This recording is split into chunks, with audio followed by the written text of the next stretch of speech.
Já posso sentar aqui? Pode sentar, vou anunciar.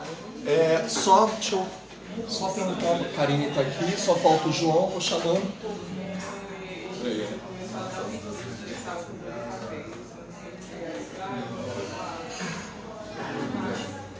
Mais uma, Felipe. Oi? Não, eu sei, Karine chegou. Ai, se ela chegou, tá Depois a gente debater. Então, gente.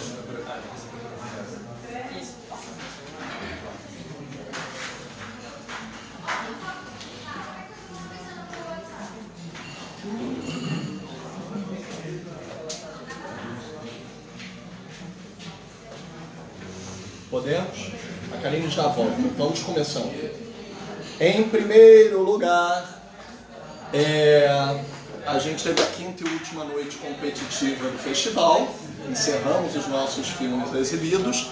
Tivemos o prazer, né, de ter vários convidados dos filmes aqui para poder debater.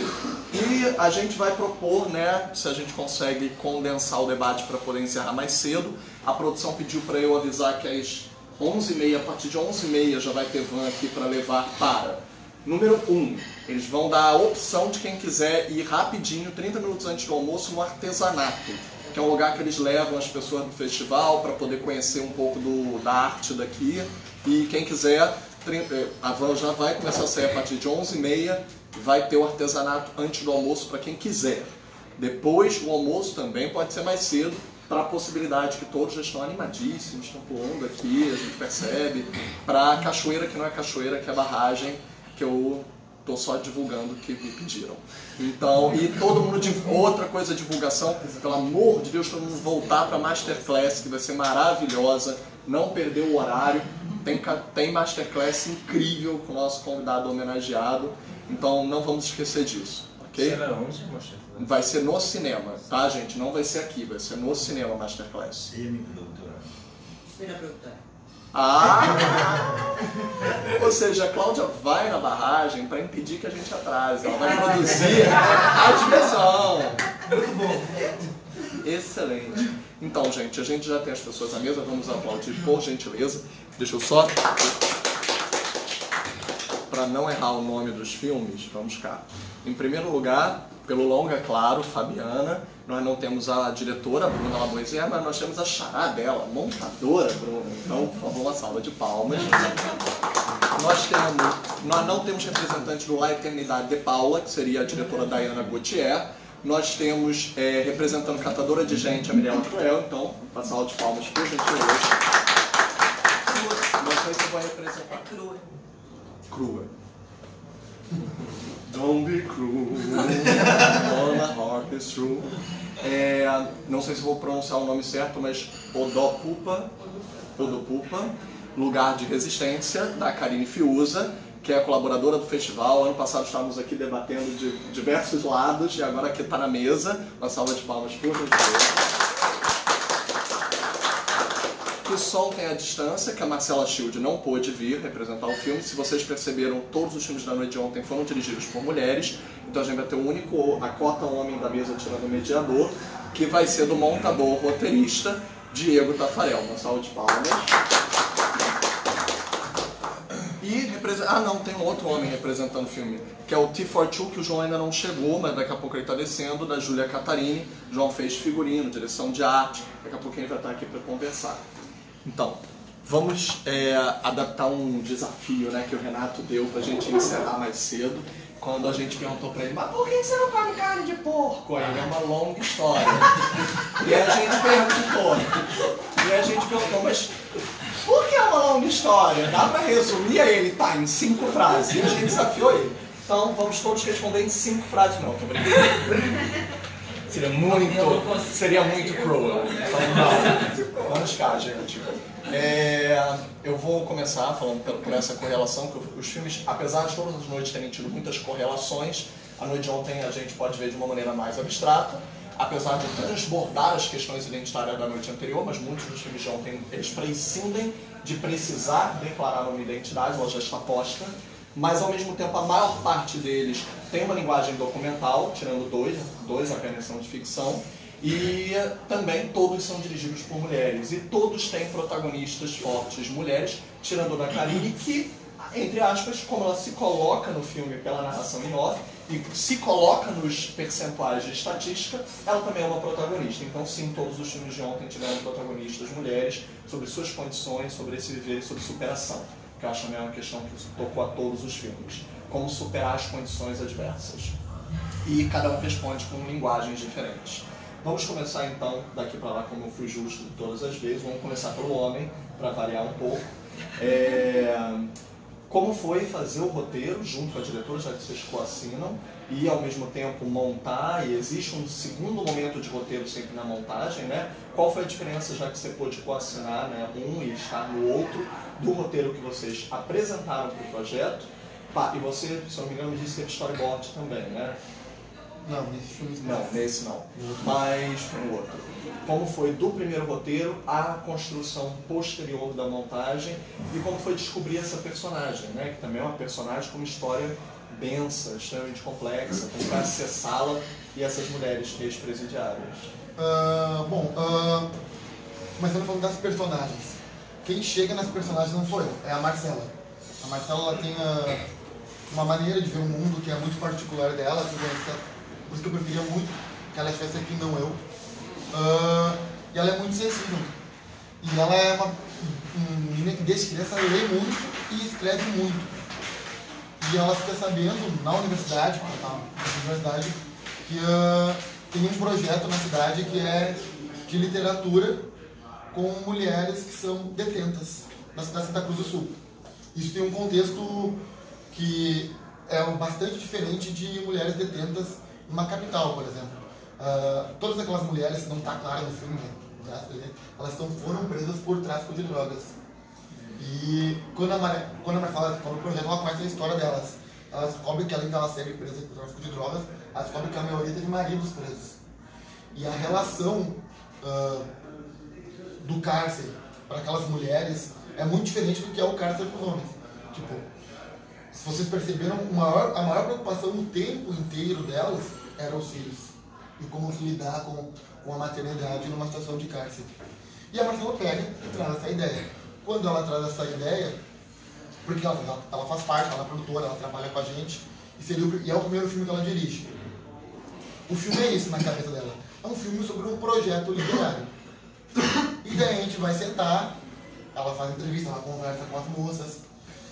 E nesse processo, de aí que eu começo a assinar o roteiro junto, de saber que filme é esse, e de conhecer essas meninas, se descobre que o filme não é exatamente sobre o projeto. O projeto foi só o local onde se descobre o filme. O filme é principalmente sobre a Isaura. Que a Isaura tem um contexto bem específico de Santa Cruz do Sul, que é uma cidade que ela já sofria os preconceitos normais por ser uma mulher e uma mulher negra. Mas depois ela passa a ser uma mulher negra e uma mulher ex-presidiária. Isso cria um contexto muito maior. E a partir desse espaço, eu e a Marcela começamos a escrever. Quando a gente faz um roteiro, no caso do documentário, a gente faz um roteiro de duas maneiras, né? Primeiro, pensando que tipo de cenas vão entrar nesse filme, visuais mesmo, que são as cenas encenadas, que são as cenas que ela vai sair de casa, que ela vai pegar o ônibus. E também faz um argumento e um roteiro de perguntas que vão nortear esse filme.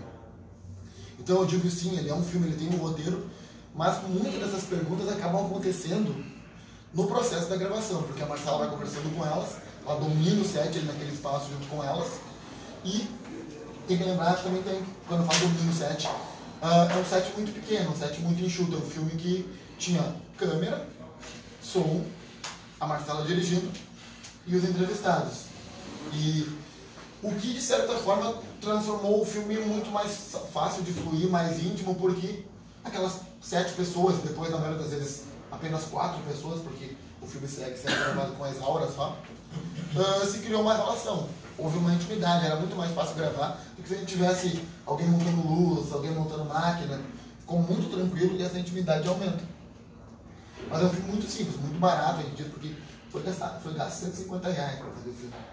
Isso que é só um custo de transporte, comprar umas coisinhas para comer, pagar as passagens das moças pro set. E tem uma coisa nesse set que me marcou, que foi bem importante assim, que vem da visão da Marcela e do sentimento do que ela queria botar no filme.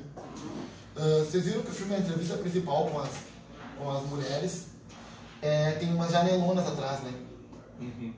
E, tecnicamente, não era possível gravar aquela cena daquele jeito. Por quê? Nós estávamos apenas com a câmera, então não tinha luz para compensar a luz que vinha de fora, basicamente. E daí eu queria que a gente virasse elas para o outro lado, pegasse a luz lateral de janela e grava o filme, vai ficar mais bonito esteticamente. E a Marcela disse, não, eu não quero encarcerar ela na entrevista do filme inteiro, quanto quero assim, uma parede lisa, porque o filme já é disso, eu quero sentir. E daí ela discute comigo e com a outra pessoa do set, discute no sentido positivo, que ela prefere que o filme seja para aquelas janelas, porque ela queria que o filme não fosse algo, ela não queria mais que fosse um filme de cárcere, ela queria conversar com aquelas mulheres. Só que daí é tão massa, na minha opinião, que a Isaura, que é a personagem principal, ela vai tomando conta do filme. E por causa que ela toma conta do filme, a gente decide botar a voz da Marcela no filme. Porque não tinha a voz dela. Então ela vai tomando conta e nós não podia negar a pergunta que a Marcela, também é de roteiro depois, e montagem, a gente falou.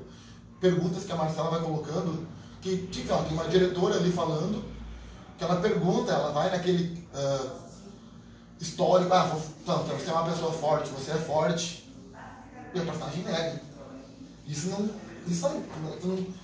Nós não estávamos esperando, porque nem ela estava esperando que ela ia dizer, eu passo por dificuldade, sim, e ela nega.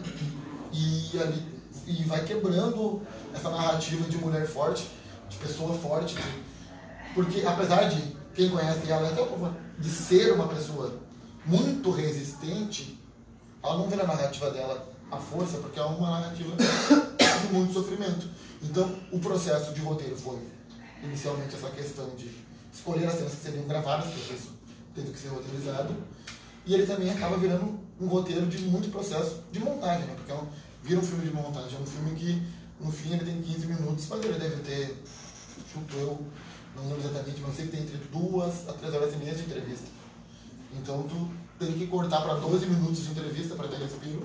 Um filme que tu poderia falar de diversas coisas, e a direção vai lá, a diretora tem que escolher um pequeno caminho para dar um pequeno corte que nunca vai dar conta no curta do quão complexo é isso. Então, Vocês tiveram mais de uma versão? Na verdade, o processo de montagem foi diferente, ele não foi tipo de versão, ele foi de redução. O primeiro corte que eu apresento para a Marcela, e isso é um corte que ela estava muito junto, ela gostava de estar vendo desde... por que tu olhou essa cena? Ela queria ver. Ela estava muito junto, mas o primeiro corte tinha 50 e poucos minutos. Daí começa a reduzir. Daí vai para 40, vai para 30. Quando chega no tamanho, daí sim, daí tem umas 2, 3 versões depois de assistir, troca. Troca. E daí ela faz. E isso é uma coisa bem importante, porque por mais que seja o primeiro filme dela, e é o primeiro filme dela, por mais que ela tinha toda aquela experiência no processo, ela queria muito e consegue muito fazer com que o filme tenha o olhar dela. Eu, teoricamente, tenho mais experiência, mais tempo, e a montagem, apesar de eu assinar, ela dirige tanto na montagem que ela acaba quase montando junto. Assim. Interessante. A gente volta, né, até para poder trazer mais perguntas de vocês mais cedo, né, se a gente vai resumir o debate para acabar um pouco antes. Vamos já pensando aí as perguntas que vocês querem para a gente continuar inserindo. Como eu disse, quem quiser ir levantando o braço, eu vou anotando aqui, a gente já vai inserindo. Mas vamos para a Bruna, para falar um pouquinho sobre Fabiana. Eu acho que o filme realmente surtiu um efeito muito interessante, porque a personagem é magnética e o público, eu acho que abraça a personagem de imediato. É um personagem que é extremamente complexo, a gente estava conversando aqui um pouco antes do público chegar, pré-debate, o quanto o gênero, né, que ela se assume, o fato dela ser uma mulher trans, a sexualidade dela é uma mulher trans, lésbica, e teve filho antes, então tem toda uma fluidez não binária nessa história que eu acho que vocês conseguiram alcançar em também como contar essa história de uma maneira não binária. Porque a montagem, apesar de perpassar pela profissão, pela família, pelas amizades, pela relação amorosa, ela não parece capitular, ela prescinde de um maniqueísmo de botar uma hierarquia na ordem da história. Capítulo 1, capítulo 2, capítulo 3. E não digo isso nem enunciado, é fluido mesmo. Então acho que vocês conseguiram transpor a identidade fluida para a própria montagem do filme. Então, como foi, em primeiro lugar, conhecer a Fabiana? Quem foi o primeiro contato? Essa mulher incrível. E como foi também convencê-la a, né, se abrir, porque a vida de caminhoneiro já é solitária e já é uma vida muito isolada. Horas e horas e horas num caminhão pelo Brasil inteiro, sozinhos. Então, como foi esse contato e como convencê-la a se abrir de maneira tão íntima quanto o filme demonstra? A Bruna, ela sempre viajou muito de carona, né? Então ela tem uma relação de caroneira bem forte e numa dessas viagens ela conhece a Fabiana. Ela estava viajando com mais 2 amigos e conheceu a Fabiana. E já nessa viagem ela achou a Fabiana uma personagem incrível, porque é uma pessoa incrível. E a maneira como ela, não só de ser uma mulher trans caminhoneira, o que já por si só gera bastante interesse, porque é um ambiente muito masculinizado e muito machista, ser uma mulher trans nesse contexto, né? Então já era uma coisa bem interessante. Mas o fato da Fabiana falar muito abertamente sobre a sexualidade dela, eu acho que foi a coisa que realmente também torna ela enfim, esse enigma, né? Enigma Fabiana, que é uma personagem que tem muitas e muitas e muitas e muitas camadas, que dá pra explorar até... dá pra ficar horas, assim, explorando as questões que ela evoca, né? E aí a Bruna achou isso muito interessante. A Bruna, na verdade, é formada em arquitetura. Ela não estava estudando cinema na época, mas tinha um interesse em fazer documentário, gostava muito. E aí ela propôs pra Fabiana, se a gente fizesse um filme juntas, elas ficaram amigas. E a Fabiana topou de imediato. Acho que também, talvez por precisar compartilhar, de alguma forma, todas essas questões que para ela são extremamente latentes, né? Então acho que a questão da sexualidade, a questão da vida na estrada, eu acho que era uma forma, o filme é uma forma de elaborar a si mesmo, né? E também talvez de abrir para outras pessoas também quem ela é, né? Porque não sei se vocês repararam, tem a situação com a Meire, que a Meire não sabe nem que ela é lésbica, nem que ela é uma mulher trans, não sei se fica muito claro. Então eu acho que o filme também era uma forma dela contar para quem ela é. Então acho que tem essa questão. Então topar foi bem fácil. Aí a Bruna mandou o projeto primeiro para a Ateliê Varran, que ela conseguiu maturar melhor questões estéticas e também como ela iria abordar a Fabiana. E eu acho que é nesse momento em que ela entende que a relação dela precisa realmente estar mais fortalecida para que não seja nem um processo invasivo e para que exista uma cumplicidade entre as duas, né? Eu acho que isso é bem importante no filme. Para mim, o Fabiana ele acontece porque existe uma relação de cumplicidade muito grande entre as duas. Duas mulheres, uma caroneira e uma caminhoneira que estão ali juntas, vivendo a estrada, né? A Bruna fala muito que para ela viajar é uma experiência muito rica, não pelo lugar que você chega, mas pelo caminho, né? O caminho é muito importante. Então eu acho que essa troca entre as duas é muito importante. E, bom, aí ela fez a Ateliê Varran, já conseguiu estabelecer alguns pontos, ganhou um edital Rumos, e aí ela começa o processo de produção, que é quando a Fabiana anuncia que vai se aposentar. Isso não estava previsto, ia ser só um filme sobre a Fabiana e a estrada. E aí quando ela descobre que a Fabiana vai se aposentar, ela adianta o processo de produção e decide fazer esses 28 dias de estrada. São 18 dias de Goiânia, ela passa por Fortaleza, vai para, acho que ela passa pelo Nordeste, depois vai para o Rio de Janeiro, São Paulo e volta para Goiânia. E aí os outros últimos dias, que são quando a Priscila entra.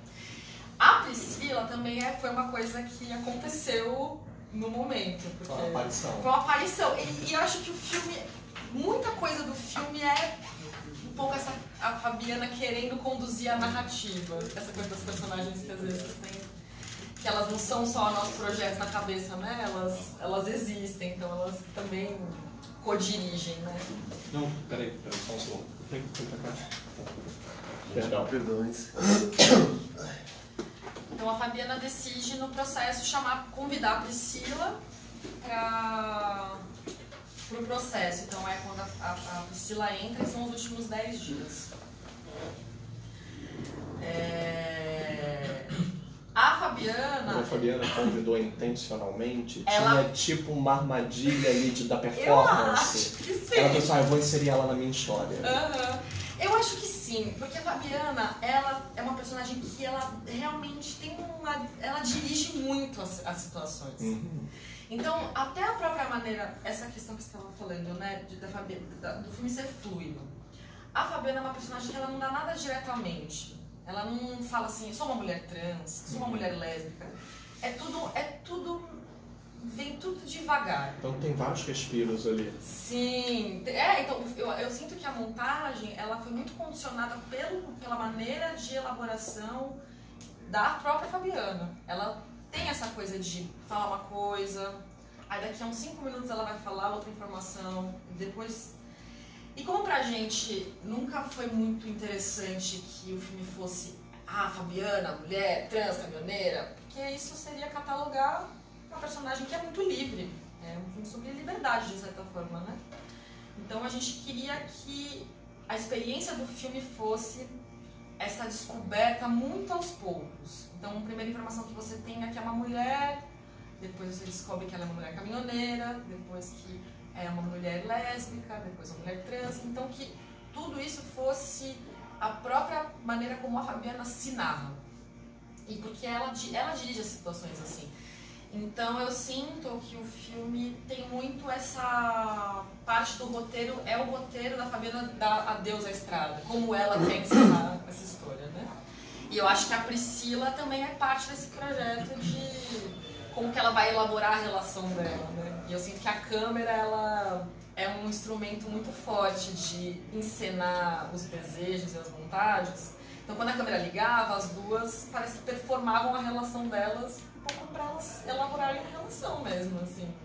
Então eu sinto que tem um jogo ali bem teatral, sabe? De como quer se mostrar, como quer ser visto. Então nesse sentido foi muito importante preservar como que ela se apresenta para o mundo, assim. Então as escolhas de montagem foram muito nesse sentido, de acompanhar a maneira como ela queria se narrar mesmo. A gente volta já para o filme para a gente poder ter uma mesa completa antes de abrir. Mas Karine, vou continuar indo para lá, depois eu volto para cá, tá? Então, em primeiro lugar, claro, né, vou começar de trás para frente do seu filme. Ele é dedicado ao seu irmão, não é isso? Então, como foi surgir essa ideia de que maneira verbalizar e materializar essa homenagem e, ao mesmo tempo, ele é um filme com estatísticas muito fortes, né? Ele tem uma realidade presente o tempo inteiro. E você escolhe 2 personagens, eu não sei também como se deu a escolha desses personagens, que representam esse anseio, essa libertação dessas estatísticas. Então, como foi esse processo para chegar a ele, se eles já eram conhecidos ou se você teve que fazer um procedimento para conseguir encontrá-los? E também queria muito entender, né, existe uma ótima construção da trilha sonora, quase como se fosse um suspense, invadindo um cinema de gênero ali no documentário, e que nos aterroriza, porque a estatística não é para ser encarada de forma naturalizada, ela é para ser encarada como a hecatombe que ela é. Então, de fato, o filme expressa isso, ele usa um pouco da linguagem de gênero. Como foi encaixar nessas vertentes? Sim, começar pelo meu irmão. O filme, ele, como eu estava dizendo ontem, ele foi um processo de reflexão, né, da vivência de jovens negros. Assim, a gente tem discutido bastante nos últimos tempos, né, os índices de genocídio no Brasil são altíssimos, né? E aí eu sempre tive essa questão desde a morte do meu irmão. Meu irmão morreu quando eu tinha 15 anos, ele morreu com 21, eu tinha 15. E sempre foi uma questão entender essa morte, como e por que a minha família foi exposta de alguma forma a uma catástrofe, né? Assim, porque isso foi péssimo, tanto na minha vida como na vida da minha mãe, enfim, do meu pai e da minha irmã. E aí, esse processo de entendimento foi trazido para o filme. Né? Eu estava produzindo uma série e aí acabei indo para o Nordeste Lab, para Salvador, que foi uma cidade que eu morei na infância. Na verdade, eu morei na região metropolitana de Salvador, em Simões Filho, que é a região metropolitana, e eu morei na periferia dessa região, né? E aí foi o momento em que eu vivenciei a periferia no sentido mais bruto, assim, e aí com meu irmão, minha irmã, enfim. E aí, quando voltei para Paraíba, a gente teve acesso a outra realidade, né? E quando eu fui nesse encontro para Salvador, eu conheci Kaique Luiz no restaurante. E tudo que a gente conversou, e a gente ficou assim, de cara amigo. A gente se conheceu no restaurante, os meninos estavam trabalhando, eu estava trabalhando, né?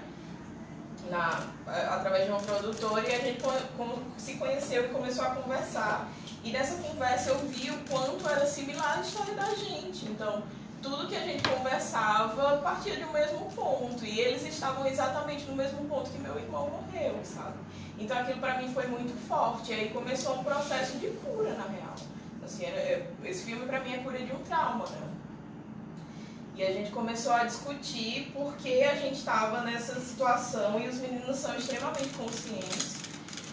Kaique, a consciência, do tanto que a gente conversou, a consciência racial dele, consciência de classe, vem muito do hip hop, grafites, movimentos de rua, né? E Luiz vem através da educação, assim. A mãe de Luiz foi uma pessoa que investiu muito na educação dele enquanto ele estava viva. Né? Então, assim, a gente foi se identificando, né? Cada um com as suas posições.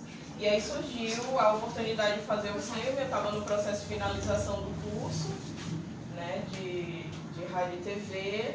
E eu sempre tive a proposta assim, de fazer com que o curso não fosse simplesmente um diploma. Então, a partir dos movimentos que eu participo, tanto do movimento feminista como do movimento negro, eu queria que a minha profissão estivesse a serviço disso. E aí eu comecei a construir o filme para que o filme pudesse ser uma ferramenta a favor disso, né? E foi uma construção política. E aí eu consegui aprovar no edital. Eu já trabalhava com produção, consegui aprovar no edital porque eu não queria fazer o filme sem dinheiro. Eu acho que a gente não precisa tanto movimento de cinema movido por mulheres quanto movimento de cinema negro. A gente não precisa trabalhar na precariedade, porque a gente está sempre, desde muito tempo, trabalhando na precariedade. Agora é um momento que a gente consegue ter um suspiro, então é importante que a gente tenha, né, e que a gente traga para o nosso trabalho essa questão também, que a gente precisa ser financiado, né, com certeza. E aí eu busquei isso, consegui aprovar. E aí Kaique e Luiz embarcaram e a gente foi para produzir o filme. Então, assim, desde o princípio o filme tinha um propósito político acima de tudo, né? Eu sempre tive em mente que era uma disputa narrativa. E aí eu comecei a correlacionar a história de Kaique e Luiz com a minha. E aí, por isso que você identifica que eu tô no filme também. Eu não quis me colocar fisicamente, porque, enfim, quando a gente se acostuma a estar por trás das câmeras é difícil estar na frente, né? Mas toda a construção narrativa foi pensada de acordo com os links que a gente tinha, assim. E aí, eu já esqueci as suas perguntas, mas... Sobre a trilha sonora e a condução de gênero. Pronto. Aí, a outra questão, então a pesquisa, eu não pesquisei os personagens, foi um encontro e a partir desse encontro a gente começou a construir o filme. E a trilha sonora, pronto, aí esse filme ele foi pensado para televisão e eu não conseguia fazer um filme para televisão porque, enfim, eu achava muito quadrado, né? E comecei a buscar formas de fazer isso. E a influência da música, né, poesia, literatura, eu fui colocando isso e também buscando referências, cada vez mais referências negras, assim, de como trabalhar a negritude de forma audiovisual. E aí eu precisava de um crescente, eu não queria que fosse vista, a questão que estava sendo discutida ali, fosse vista de forma normalizada, assim, tipo, isso aqui é o Brasil de sempre, que a gente conhece. Eu queria que realmente tivesse esse incômodo, né? E aí eu li um texto de Audre Lorde, que eu estava conversando com Mirella hoje, que sou muito encantada por ela, e Audre Lorde, ela diz o seguinte, que nós, enquanto mulheres, temos muitas coisas em comum, mas enquanto as mulheres brancas se preocupam que seus filhos cresçam e se juntem ao patriarcado e testemunhem contra elas, nós, mulheres negras, tememos que tirem nossos filhos de um carro e atirem contra eles a queima-roupa, enquanto dão as costas para os motivos pelos quais eles estão morrendo. Então, assim, eu precisava muito falar sobre isso, eu precisava que isso de fato fosse incômodo. Então, uma forma que eu achei para trabalhar isso foi a trilha sonora e a montagem. Né? Além dos dados, os dados estão aqui, estão sendo registrados há décadas. Né? A gente sabe que isso acontece no Brasil há muito tempo. Né? Desde o período da escravidão, o negro brasileiro nunca parou de morrer. Então, a gente tem um genocídio assim, que supera qualquer outro, né, holocausto mundial. E isso se sabe, isso já é normalizado. Então a gente precisa criar um incômodo para que isso mude, sabe? E vira um personagem, né? Ao invés de apenas um dado, vira um personagem diegético. Exatamente, assim. Quem nunca foi no restaurante e percebeu que o porteiro é um homem negro, que o garçom é um homem e uma mulher negra, né? E que nunca a gente tem ali o dono desse restaurante, quase nunca a gente tem o dono desse restaurante como sendo uma pessoa negra. Aqueles planos detalhes de mãos brancas segurando os copos e etc. Acho que é muito potente para fazer o cruzamento, né? Aquele contraste. Aí era importante colocar isso no começo, mas eu não queria explorar isso também, não queria que o filme fosse isso. Eu queria que a gente pudesse conhecer esses personagens, porque assim, enquanto o Kaique e o Luiz estão dentro do restaurante, eles são funcionários do restaurante, mas quando eles estão na rua, eles são meninos negros que causam medo, que causam apreensão, que as pessoas não conhecem, assim. E são meninos extremamente inteligentes e são meus irmãos, assim. Quando eu conversar com os meninos, eu vejo meu irmão, sabe? Com a educação que a minha mãe deu, com a educação que a mãe deles deu. Então, o filme inteiro passa por uma reflexão, assim. É isso. E eu queria que isso fosse colocado, que a gente pudesse ver esses personagens de outra forma, né? Outras construções imagéticas da pessoa negra. E aí foi para a televisão, né? Esse edital me garantiu colocar isso na televisão. Então, o primeiro ponto que eu queria atingir, que era alcance de público, já foi vencido, assim. Né? Ele foi montado para ir para a televisão. Então, eu já consegui cumprir uma demanda do filme. Isso foi muito bom. Inclusive, Duda assistiu na TV, Aí é isso. Assim. A gente já continua. Vamos para Mirella, e também é uma personagem fascinante que descortina toda uma outra realidade. Não tem como não se pensar em duas linguagens que infelizmente são atadas de imediato quando se pensa numa personagem que descortina esse espaço que a sua personagem descortina, que são, claro, Ilha das Flores e Estamira. Que são duas formas completamente diferentes, e seu filme foge completamente diferente disso. Ele propõe outras linguagens. Enquanto Ilha das Flores vai entrar numa narrativa dentro da narrativa dentro da narrativa, e que não existe isso ali, e o Estamira segue a Estamira de uma maneira, às vezes, eu gosto muito do filme, mas eu admito que ele é muito objetificante. Ele objetifica a Estamira pra caramba. E mesmo que ela seja fascinante, eu acho que ela supere a objetificação da câmera, eu não consigo não desver esse ato falho do filme em exotificar a Estamira. E eu acho que você consegue ir para um lado oposto.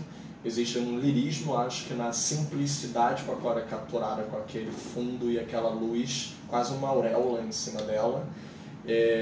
Quase como se ela pudesse mesmo transitar entre a realidade e nos contar tudo isso, porque ela tem essa força de quebrar essas barreiras que nos separam às vezes de conhecer essa história. Então, como foi conhecê-la? Em que momento você teve esse cruzamento? Mesma pergunta que eu fiz sobre a Fabiana, como foi convencê-la a contar essa história, se essa urgência já havia nela. E, ao mesmo tempo, uma decisão da linguagem, né? De como alcançar isso. A gente só a vê fora daquele ambiente praticamente no final, que é quando ela se liberta e a gente vê a natureza. E aí a gente aquela história não define, não encerra ela. Então, Bom, em primeiro lugar, eu queria dizer que eu fiquei muito tocada na sessão de ontem, porque eu acho que os nossos filmes, eles dialogaram muito e nos levaram para reflexões muito importantes e urgentes nesse momento.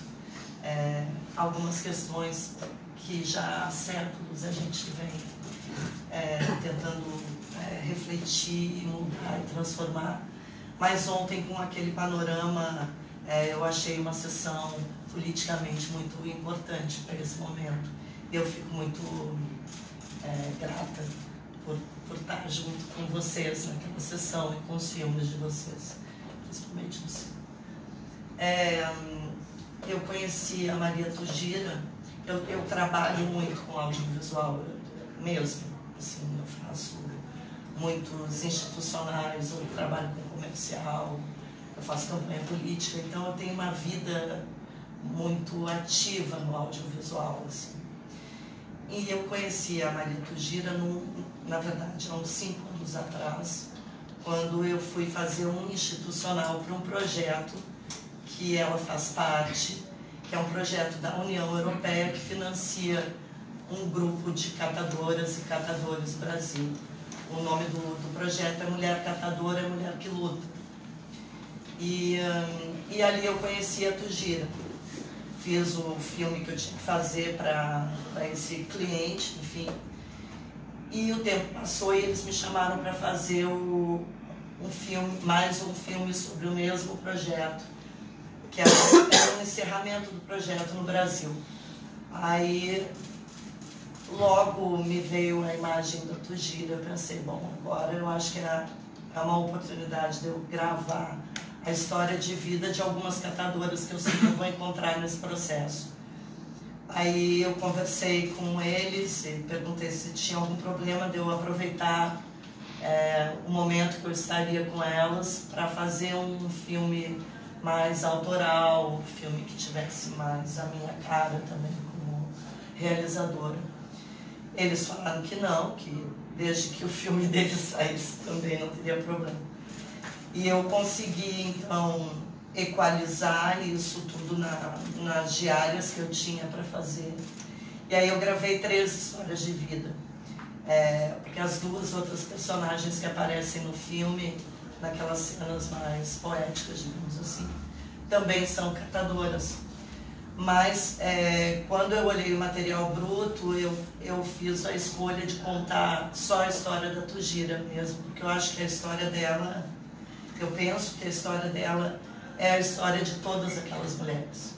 A realidade, o filme já começa ela falando isso, né? A vida dos catadores é quase sempre a mesma, quase sempre a mesma história. Então ali ela já me dá uma pista, né? Então eu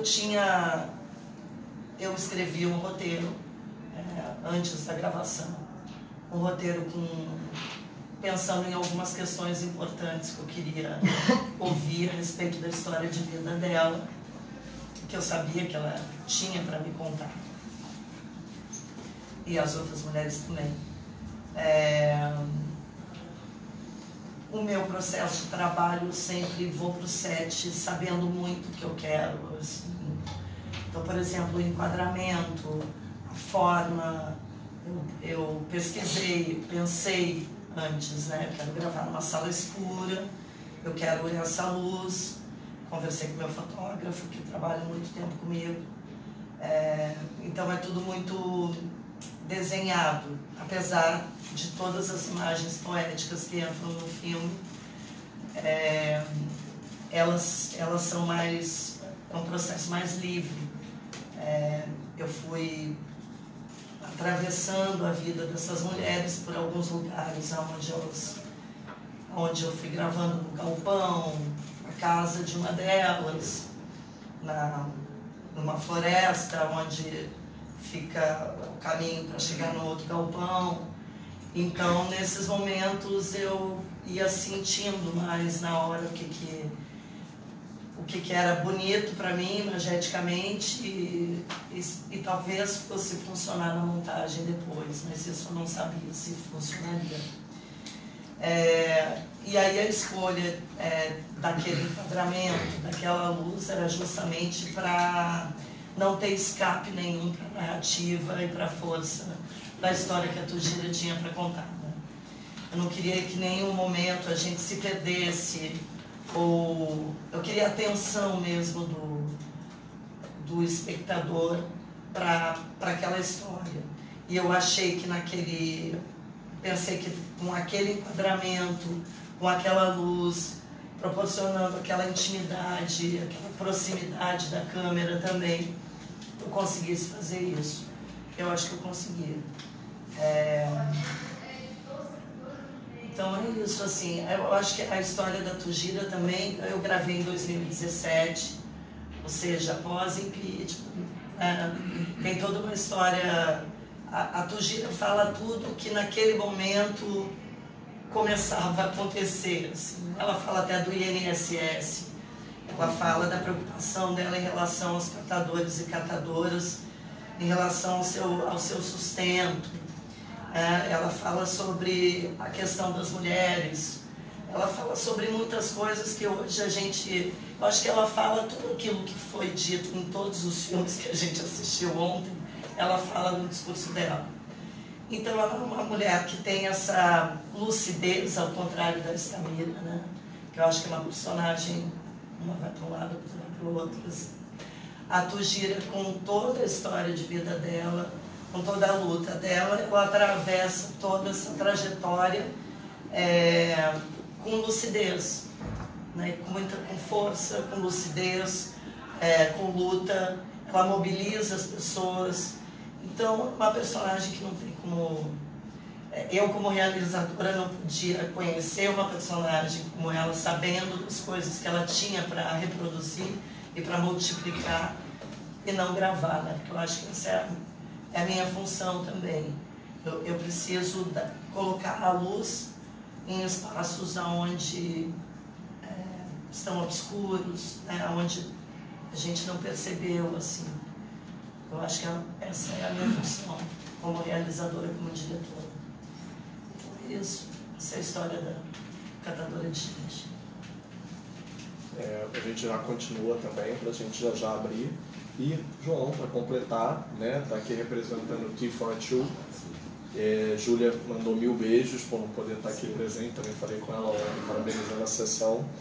E nós temos um filme que vai se encaixando, eu não sei como você não pegou aqui a fala inicial, a gente falou sobre algumas questões que intercruzam todos os filmes, apenas de uma maneira a começar esse debate. São todos dirigidos por mulheres sob condições e superações de condições, né, que a sociedade impõe à mulher. E a Júlia, ela é bom mencionar logo de plano no debate que o filme ele carrega um recorde com ele. Ele é o primeiro filme dirigido por uma mulher trans a ter sido exibido no circuito comercial, porque ele foi distribuído junto com o Lembro Mais dos Corvos, do Gustavo Vinagre, que é atuado e co-roteirizado pela própria Júlia Catarini. Foi a última sessão Vitrine Petrobras, antes da Vitrine perder a Petrobras, então isso eu acho também é muito simbólico. Muito simbólico. Porque todas essas histórias talvez não estivessem na tela, não fossem contadas, como a Mirella falou, a luz não seria lançada onde não se lança normalmente, até muito pelo contrário, não só por escolha ou omissão, mas por impedimentos reais, físicos e materiais para que não sejam lançadas. Então talvez todas essas histórias não seriam contadas se não tivessem políticas públicas, fomentos, editais, incentivos. E a Júlia, com certeza, é uma batalhadora do audiovisual que consegue ainda mais visibilizar a história das questões trans. É uma diretora agora de mão cheia, com inúmeros projetos, com roteiros também.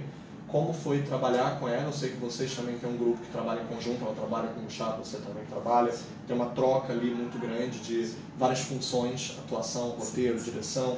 Como é vocês trabalharem em conjunto e desaguar no T42? E como muita gente me perguntou, aproveita e encaixa.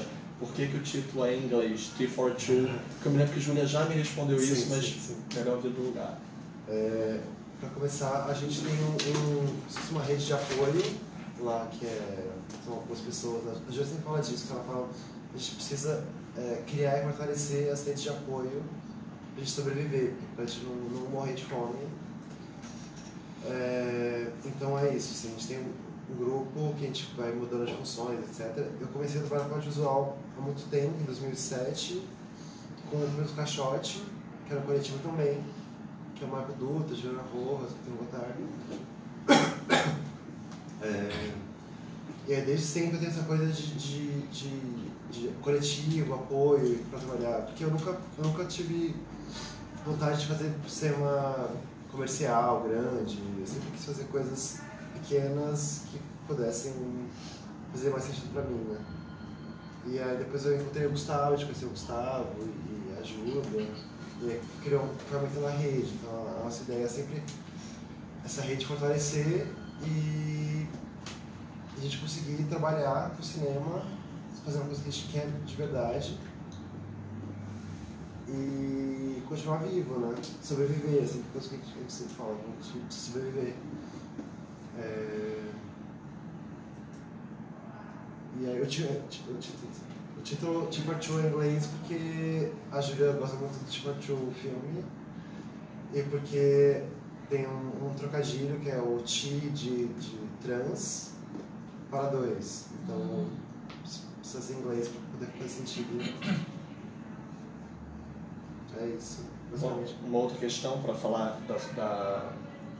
que a função que você exerceu no filme, existe um colorido muito grande, uma impressão, né, um forte visual, porque a Júlia sempre fala que ela tem uma influência muito grande de comédias românticas, Exato. de um cinema clássico também, que explorava muito essa exacerbação das cores, e é tudo bastante grandiloquente nas cores, né? Tem quase que uma sensualidade das cores, um meio Wong Kar-wai.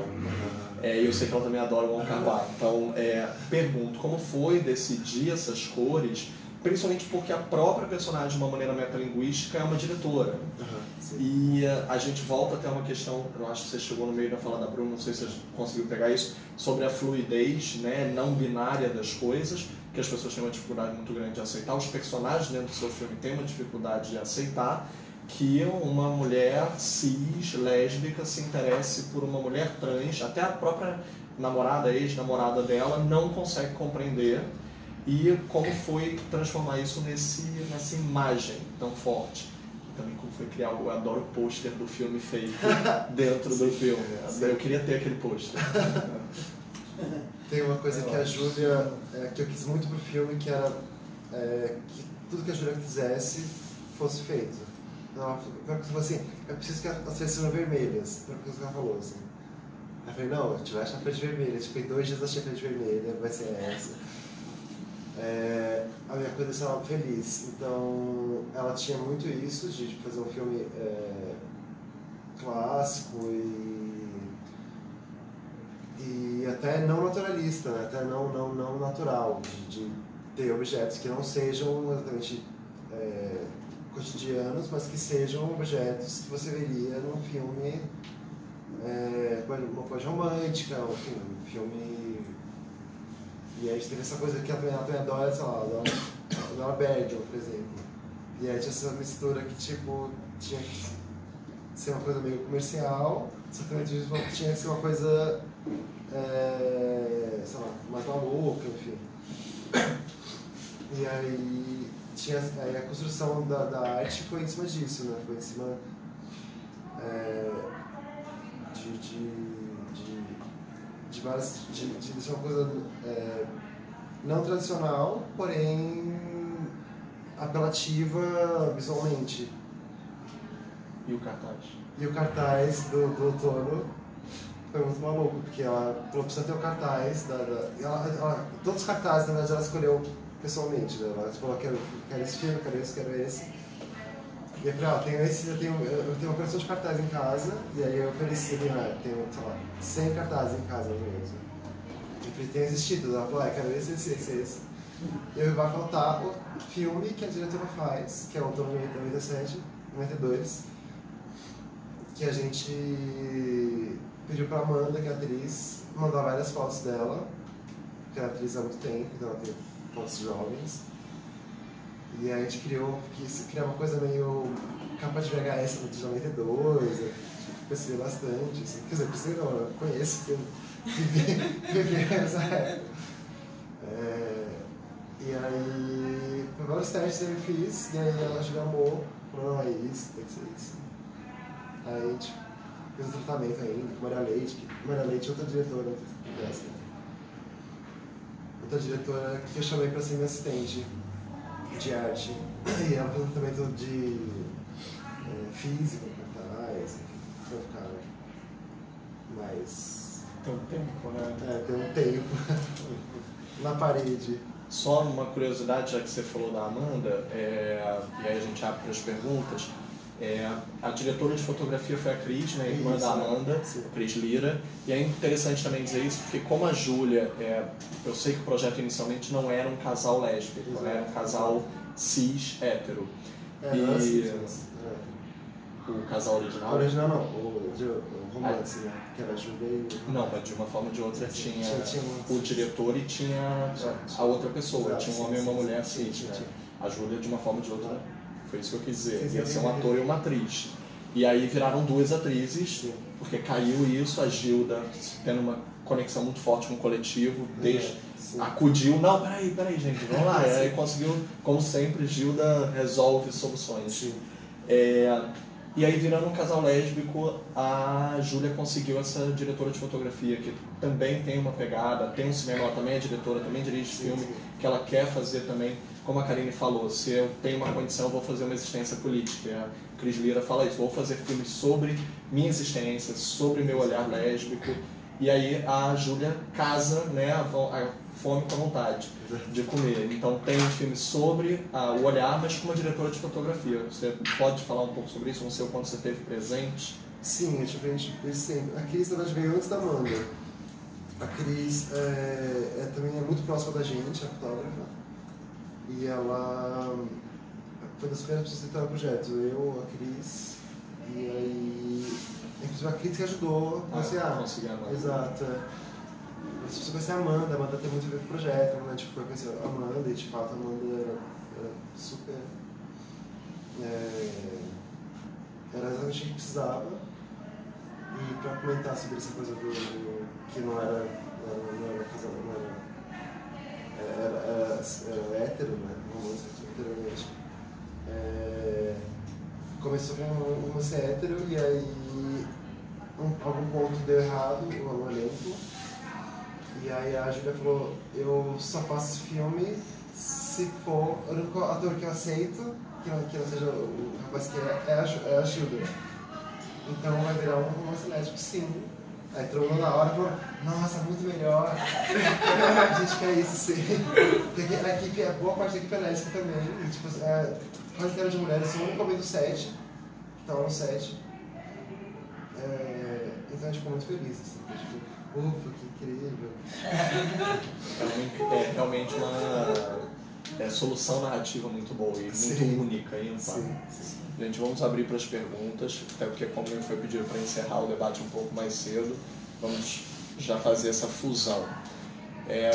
Se não tiver uma pergunta de imediato, não se preocupe, a gente continua com questões que já foram colocadas na mesa. Mas alguém tem uma questão para colocar? Não, a gente continua. De desafios de montagem para Luna, porque é um filme que ele grava planos longos, né, muitos tempos mortos que a gente pode chamar, então fazer essas escolhas, qual foi você e a Bruna, você, como é que funcionou esse trabalho? Então, o filme tem 80 horas de material, de recitações de boleia, amigos, família, ligações, e 20 horas de paisagem. Ao todo são 100 horas de material. Então isso já foi um belo desafio, assim, de assistir o material, selecionar o que era mais interessante pra gente. Quando eu comecei a ver o material, eu já intuía que ia ser um filme de contemplação, com tempos mais dilatados, porque as situações internas elas vão se desdobrando. Eu acho que tem muito a ver também com a percepção de montagem, de entender que se a Fabiana era uma personagem que desvelava as coisas devagar, o filme dentro do plano também não ia ser uma coisa assim de imediato, as coisas não acontecem e instantaneamente outra coisa, como uma cena redondinha, né? As coisas iam acontecendo devagar, como por exemplo na cena da música, né? Elas começam a brigar, tem um tempo, aí coloca a música, então já no começo da montagem eu já intuía que ia ser um filme com uma edição de tempos internos, né? Não ia ser um filme de muitos cortes, então aí a gente conversava muito junto durante a seleção do material, e a Bruna tinha algumas referências de algum tipo de cinema que flertava com essa coisa mais de observação, né? Então já começou um pouco assim. Aí a gente começou a selecionar materiais, fez um roteiro de montagem juntas, decidimos que o filme ia ser linear, ia tentar ao máximo reproduzir, claro que, né, a gente faz cinema, a gente sabe que uma coisa vem pra cá, outra pra lá, mas tentar ao máximo seguir a linha cronológica dos acontecimentos. E de determinar que ia ter uma primeira parte que ia ser Fabiana, a estrada, os sonhos, os desejos, fantasias, e uma segunda parte a relação com a Priscila.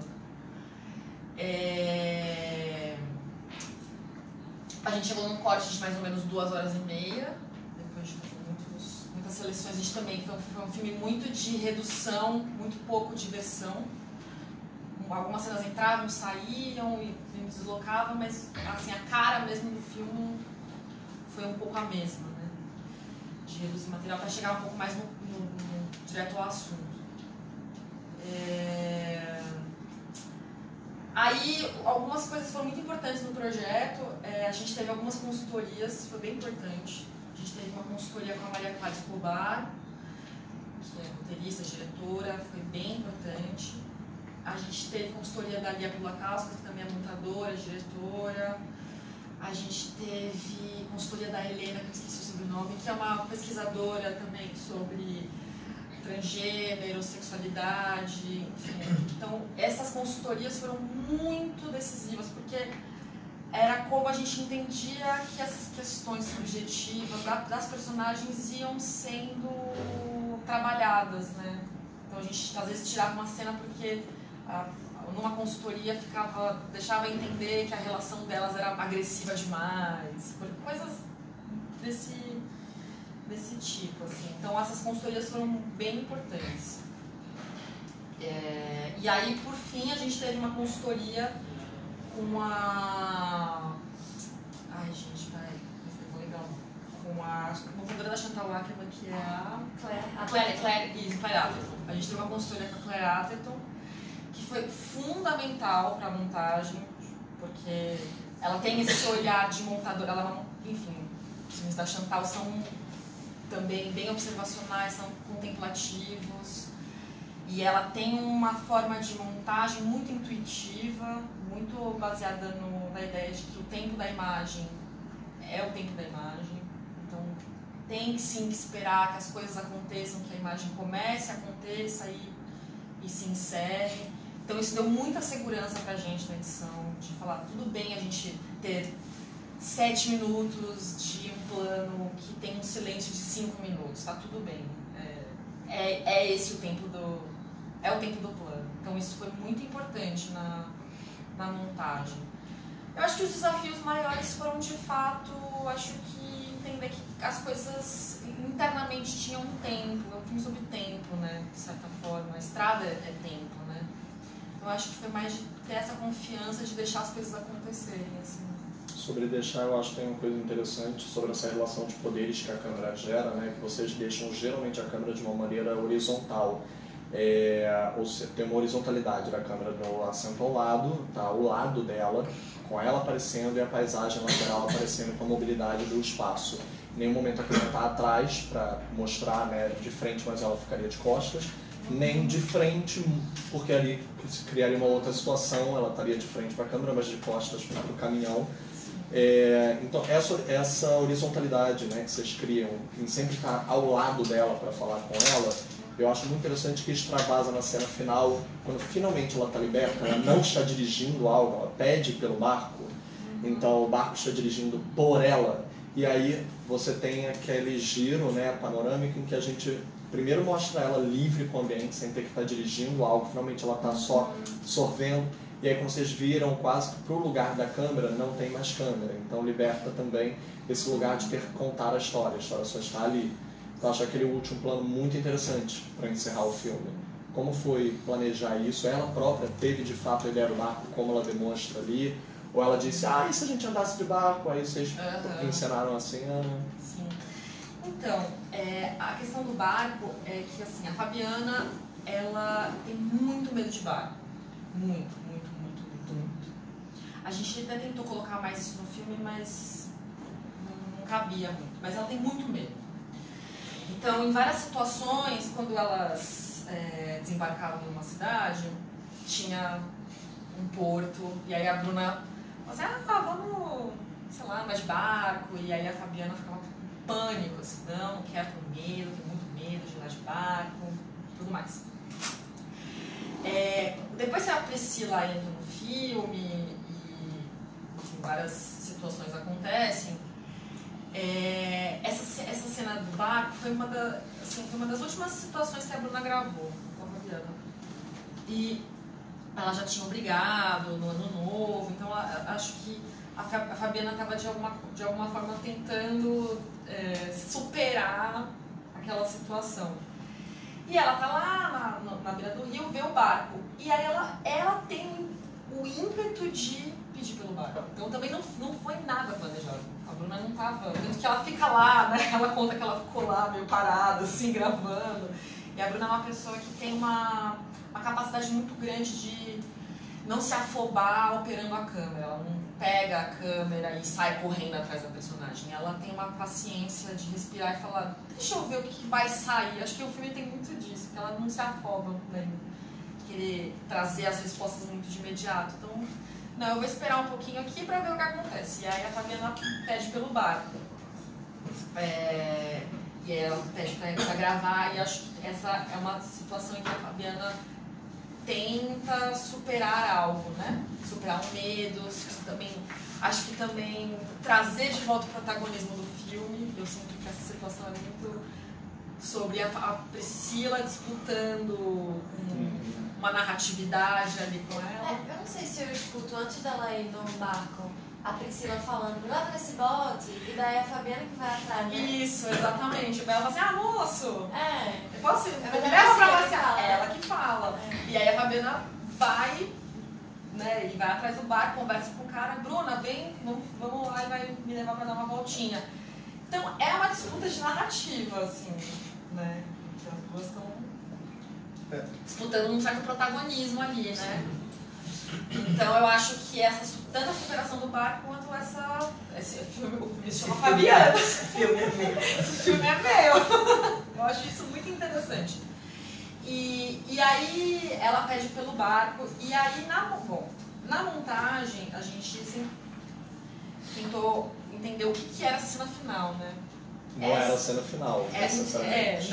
Essa não era a cena final, tinha uma outra cena final.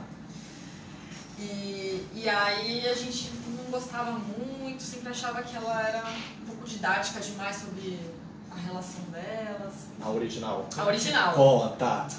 A cena original é que elas têm uma BR e terminam. Assim que aconteceu. Caramba. Mas, gente, só pra ninguém ficar decepcionado, a cada premiere do filme é uma continuidade da novela, é um novo capítulo. Numa premiere elas já estavam juntas de novo, na outra premiere elas tinham separado de novo. Agora, atualmente... Elas estão juntas de novo. Caramba, DR no meio? Oi? DR de término, é isso? Término, elas terminaram. Tem a aposentadoria e o término. Isso, tem um momento em que elas começam a brigar por causa do Ano Novo. Por que você falou isso pra mim? E você não pode me tratar desse jeito. Aí a Bruna vai me matar com essa coisa. Tá ao vivo ali. Beijo, Bruna.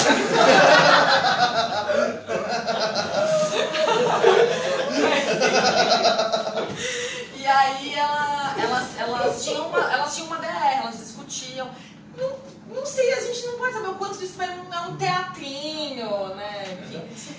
E aí a Fabiana filha falou assim, agora eu tô livre, solteira, vou pra minha casa, criar meus cachorros e viver feliz no meu quintal. Era uma cena mais ou menos assim. Que era assim, Fabiana indo ser livre, né? E, enfim, a gente sempre teve algumas questões com essa cena, de achar que ela, enfim, entregava muito certas... de uma maneira didática e também questões um pouco estéticas e a gente não sentia que o filme concluía de verdade. E aí a gente conversando, vamos pensar o barco, né? O barco, porque a gente pega essa trajetória do caminhão, passa pelo avião, se deslumbre, e o barco, né? Como que ela se desloca pelo Brasil, uma metáfora de libertação, né? Aí, montando, a gente ficava, vamos ver plano. Eu sou uma montadora, assim, às vezes que eu gosto de pegar o select do material, falar assim, vamos esticar mais um pouquinho, porque eu acho que não acabou exatamente aqui. E aí eu pegava e, tipo, esticava até o final, e aí a gente viu que tinha essa virada de câmera, que a princípio a Bruna não gostava muito, porque ela sentia que tremia um pouco, ela não via muito potência nisso, né, de imediato. E aí, numa dessas vezes eu falei assim, não, vamos deixar a câmera até onde dá, que é onde corta mesmo. E aí a gente assistiu o filme uma vez e aí a gente teve, nossa, não, isso é o fim do filme, porque de certa forma é isso que você falou. Tanto é uma libertação da Fabiana de estar sendo conduzida por um outro veículo que também é libertador para ela, depois de uma discussão, depois de uma DR, e também de superar esse medo, e também da Bruna também seguir um caminho dela como diretora, assim. Então a gente sentia que era uma metáfora desse encontro, né? As duas vão seguir adiante com suas vidas depois dessa experiência. Então foi mais ou menos isso, assim, que aconteceu, da escolha. Perguntas? Eu queria perguntar pra Karine como foi o processo, porque eu vi exatamente há 5 minutos que você falou, né? Como Será, da Globo. E aí eu tinha visto já, reconheci, falei pra ela, eu já tinha visto teu filme. Como foi pensar nesses 5 minutos, tirando assim, se já era uma coisa que já estava posta, que você já tinha que fazer essa versão? Como que foi isso? Sim, como o filme passou no edital, eu tinha 2 produtos que eu tinha que entregar, que era um filme de 14 minutos e um filme de 5, né, que ia ficar disponível no site. E aí, eu tinha algumas coisas que eu precisava fazer. Por exemplo, eu precisava enquadrar tudo que eu tinha pensado numa linguagem para TV. Então, eu tinha consultoria, né? Eles queriam, a princípio, o que eles me solicitavam era que a gente tivesse o cotidiano de 2 jovens de periferia, né? Onde eles moram, como eles se arrumam para ir para o trabalho, como eles vão para o trabalho, como é o trabalho deles. E aí eu tinha que produzir esses 2 materiais mostrando o cotidiano desses 2 jovens. E passava por consultoria isso. E aí eu fui produzindo no que eu queria, né? Assim, a gente vai... Eu achava que a televisão já Mas a tinha partir do corte disso. maior que tu fez, né? Do corte maior, acabou virando um resumo do corte maior, né? A gente começa com as estatísticas e depois vai caminhando para o final. Mas é só um recorte mesmo, é tanto assim, que você vê a versão de 5 minutos, ela é a mesma versão de 14, mas com algumas lacunas, assim, né? Material, mas tinha isso. E eles já viram o filme? Digo, teve alguma premiere antes da TV? Eles puderam ver numa ocasião especial? Não, à medida que eu tinha os prazos, né, e eu tinha que ir entregando e eles retornavam, e assim, depois que eu fui entregando as últimas versões, não veio mais com correções, eu fiz pronto. Mas o que fazer? Acho que eles entenderam que não vai dar certo falar sobre o cotidiano dos jovens de periferia, assim. O filme é uma discussão sobre interseccionalidade, sobre maternidade, sobre racismo. Aí, como? Pra mim foi tudo bem, tipo, vamos ver, né? E uma pergunta similar um pouco para a Mirella e também para o Diego, por serem também documentários com personagens muito vívidos, se esses filmes já voltaram para as suas regiões, né, e puderam ter a receptividade, a espectatorialidade dos próprios, né? Sim. No caso do Catadora de Gente, é um filme que rodou muito. A gente o filme ganhou muitos prêmios no ano passado. Então, esses prêmios todos os monetarizados, assim, os monetários, todos voltaram para Tujira, né? É uma questão ética minha, assim, todos os dinheiros que o filme ganhou voltaram tanto para Tujira como para o movimento das catadoras. A gente fez uma porcentagem assim, tanto para Tujira, tanto para o movimento das catadoras. E o Kikito, a Tujira ganhou no Festival de Gramado do ano passado o Kikito de melhor atriz. Um prêmio um tanto polêmico, principalmente para os atores e atrizes. Acontece, só lembrando que Brasília, para distinguir isso, criou aquela categoria de artista social, né, que seria a categoria de melhor atuação para o documentário. Sim. Mas também lembrando de inúmeras teorias da nossa cinema acadêmico, que está na frente da câmera é ator. Ponto final. E eu acho que pela força narrativa da Tujira, ela conduz o filme de uma forma... é uma performance. É uma performance e ela conta a história dela, a narrativa, de uma... É belíssima a forma narrativa que ela toma conta mesmo.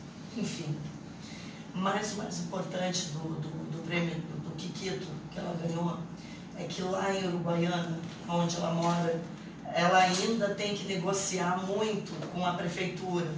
Tem muito atraso nos repasses do dinheiro público para o galpão, né, para a coleta seletiva. Tem muitos custos, né? A máquina, a esteira, onde o pessoal separa o material. Tem o caminhão que passa pela cidade recolhendo o material reciclável. Isso tudo é muito custo. E tem alguns custos que é a prefeitura que tem que repassar para esse galpão. Então, ela tem muitas reuniões com o poder público para cobrar isso. E no momento que ela ganha o Kikito, ela me contou que o Kikito não sai mais da bolsa dela. Porque quando ela vai para uma reunião com o prefeito, com o presidente, ou com lá, o vereador, que é presidente da Câmara de Vereadores de Uruguaiana, quando ela tem que ir na Câmara falar, dizer que o repasse está atrasado, a primeira coisa que ela faz é tirar o Kikito da bolsa, bota em cima da mesa. Vamos negociar. Então, isso é para isso que a gente faz filmes, né?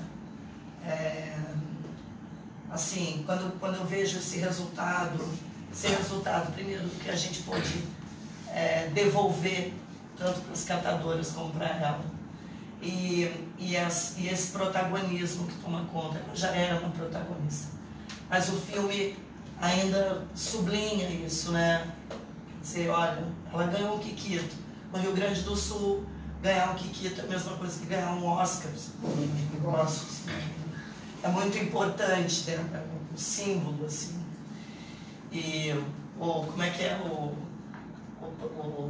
a estatueta de madeira? Acho que foi no Tifo.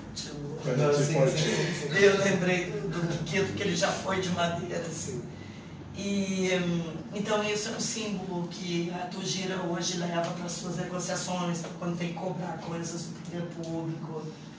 Então isso é muito legal, assim. A gente conseguiu dar esse retorno, o filme, né, conseguiu dar esse retorno para ela e para o movimento das catadoras. Muito legal, só uma coisa que não tem a ver exatamente com esse filme, e é o quanto é importante essa questão mesmo. O personagem do meu outro filme, o Ney, ele também usava Gramado depois para ser ouvido em Santa Maria. A gente vê como um cinema em Gramado, lá do Rio Grande do Sul, ele realmente tem uma importância de visibilidade. As pessoas não acreditam que aquele festival se torna importante lá na região, ele acaba sendo um símbolo. Achei muito legal a história do dia. O caso do filme da Marcela, ele não começou a rodar há tanto tempo, mas o que eu sei, na região ainda ele não foi exibido. Mas uma coisa que a Marcela fez, isso ela teve que fazer individualmente, né, porque na época ainda as meninas usavam a tornozeleira, ela levou o filme na casa delas, com bolinho, e não foi junta, elas não estavam juntas, porque para elas poderem estarem, e para poder gravar o filme onde foi, ela não gravou nas casas delas, a entrevista ela teve que pedir uma autorização, vai pro fórum, manda. Então é um trâmite bem complexo ali, até o juiz autorizar. sair pra fazer filme. Então ela levou o filme para elas assistirem, porque era importante para ela ver a reação primeiro das meninas. Então, mas ainda não teve uma exibição pública em Santa Cruz, e é uma coisa ainda tipo, que vai demorar bastante, talvez, sei lá, porque hoje a janela que a gente tem lá de exibição é o festival de cinema que tem lá. Então, e o filme da Marcela ele é impedido de participar até das mostras locais por uma questão de regulamento. Porque faz parte da produção. Na hora que eu faço o roteiro junto, eu assino, e como a produtora faz parte da organização do festival, o regulamento tem que nenhum filme nosso pode ser selecionado, que é uma tristeza, porque na verdade o filme é dela, mas ela acaba, não tem como. Então, que pro filme dela passar lá vai ter que ser organizado alguma sessão, e isso provavelmente só vai acontecer quando a Marcela tiver algum dinheiro para organizar isso. Então não está planejado no momento, o que é muito triste. Mas o retorno, pelo menos, as pessoas mais importantes do filme, que são quem está ali, viram o filme e viram com ela. E é bem legal a história da Isaura em Ações. Quando ela tira a tornozeleira, ela decide com o filho dela, ela vai morar em Floripa. E ela e a Marcela eram amigas, e a Marcela já foi 2 ou 3 vezes para Floripa, para ver como é que ela está lá. E mudou muito, porque o sonho dela, depois de um tempo, era estar perto do mar. E tem esse parente sobre essa questão da mobilidade, que é um filme que a gente faz questão de mostrar que ela é móvel e imóvel. Porque ela se move, ela anda, ela está de ônibus, mas ela só pode fazer uma circunscrição devida, né? É por isso que eu acho importante aquele plano que ela fala, eu não me acho uma mulher forte, porque é claro que ela é, mas digo, ela não tem que ser esse colosso imbatível, inabalável sempre, e aí a câmera dá aquele respiro, né? Eu acho que é um respeito muito grande dela respirar, a câmera também respira, e tipo, então é o peso do mundo. E que eu não tenho que sustentar ele, porque me é exigido demais. Eu gosto daquela pausa, né? Isso pra mim também é muito importante, assim, esse processo da Marcela. A Marcela era o primeiro filme, mas ela tinha um processo que ela tinha o tempo inteiro na vida dela. Tipo, ela nunca foi... Pra ter ideia, eu queria mostrar a tornozeleira do filme, porque eu achava importante que as pessoas entendessem visualmente que ela estava... Ela não deixava claro em nenhum momento que ela ainda estava presa. Ela falava, parece que ela estava o tempo inteiro falando do passado. E como a Marcela não queria falar muito dessa nota preta, porque a Marcela, por ser o primeiro filme, ela tinha muito medo e insegurança de estar invadindo o espaço dela. Então, essa questão do respiro, de esperar, vem bastante da direção da Marcela, que segura, espera. Apesar da entrevista, uma delas durando 1 hora, o espaço para durar essa entrevista de 1 hora foi de horas. O espaço para chegar na casa, circulando na casa, as cenas da casa entram porque não foi planejado, porque o Marcelo estamos tanto tempo naquele ambiente que em algum momento pega a câmera, faz um plano de detalhe. E então, essa própria questão do respiro, depois de montagem, tem muito a ver com o jeito que a Marcela conduziu esse ambiente com as meninas. Era o tempo inteiro respirando, respeitando. Gente, alguém tem mais alguma consideração final a fazer? Porque a Eduarda, produzindo a nossa viagem, está no meu pescoço. Não é a produção do festival, eu gostei muito disso. Mas ninguém, qualquer coisa... Alguém. Mirella, não peguei os resultados não. Porque a gente tá... Eu perguntei a ela no início. Eu quero ir no artesanato. É porque a produção ofereceu levar primeiro ao artesanato, aí depois ao almoço, depois... Quem quiser, pergunta ao Léo, quem quiser, eles só vão passar com a van. Quem quiser vai descer no artesanato. Quem não quiser vai continuar com a van para o almoço. E aí depois eles vão pegar as pessoas do artesanato para levar para o almoço. E aí de lá a gente vai... Mas quem vai pra Barra, a gente vai sair agora 11h30 pra almoçar. Perfeito. Então, gente, o Lucrece vai ter uma questão para falar rápido, mas só para lembrar, isso não encerra o debate, vocês têm acesso a todas essas pessoas maravilhosas durante a tarde, até na barragem, a gente continua o debate na barragem. O debate da barragem vai ser off-Broadway, então a gente já vai poder falar tudo que a gente pensou. Nossa, meu Deus, aquilo foi... Então a gente fala na barragem, mas, Lucrece, deu o seu comunicado. Sim, então a gente vai voltar com o traslado da barragem e vamos para a Masterclass, que vai ser no cinema, tá? E depois dentro da Masterclass, assim que encerrar, vai ser exibido em caráter especial, mais uma vez, a sessão do filme da Lucrécia, que a gente vai poder dialogar com esse debate. Então, por favor, permaneçam na Masterclass para assistir ao filme. E a gente depois pode conversar melhor com ela, tendo já debatido e visto. Tá? E a Obrigado. horas é que horas? 4. E, gente, boa sorte, prêmios para todos. Vocês foram ótimos. Una pregunta. Sobre 3:30, si Claudia aprobar, ella tiene que coordinarse contigo. Estaria aqui a essa hora? Isso eu acho que a Eduarda vai saber responder melhor. Foi de tradução, não de versão. Eu fiquei na cacofonia.